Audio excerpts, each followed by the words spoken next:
পোয়া পিঠা, তেল পিঠা বা ভাজা পিঠা অনেকে অনেক নামে পিঠাকে ডেকে থাকেন। কিন্তু যে নামে ডাকা হোক না কেন, পিঠা তো একই। আমরা যে নামে ডাকি না কেন, এই মজা পিঠা খায়নি এরকম হয়তো কেউ নেই।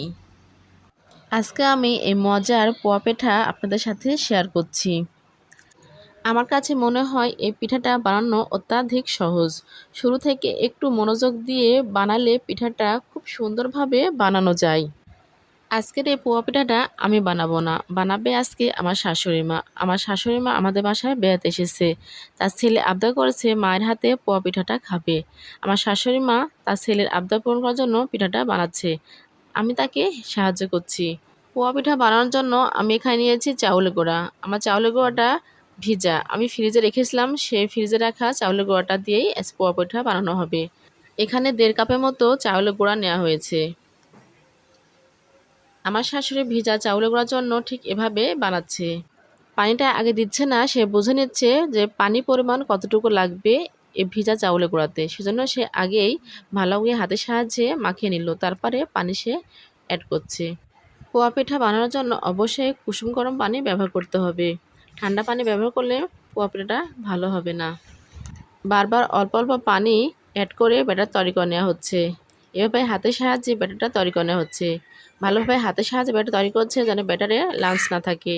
এবার এ পর্যায়ে দেব 1 চামচের মতো কালো জিরা। কালো জিরা ব্যবহার করলে পোয়া পিঠা খেতে ভালো লাগে। যারা কালো জিরা খেতে পছন্দ করেন না তারা স্কিপ করবেন।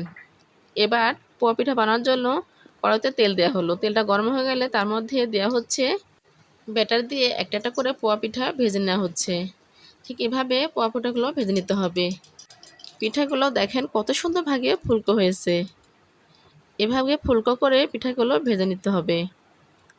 আমার পিঠারের ব্যাটারগুলো একদম পারফেক্ট হয়েছিল, সেজন্য এত সুন্দর ভাগে ফুলকো ফুলকো হয়ে পিঠাগুলো ভাজা হচ্ছে। আপনারা মনে করতে পারেন আমি মনে হয় এই তেল পিঠা বা পোয়া পিঠাটা বানাতে পারি না। আমিও ঠিক এভাবে ফুলকো করে পোয়া পিঠা বানাতে পারি।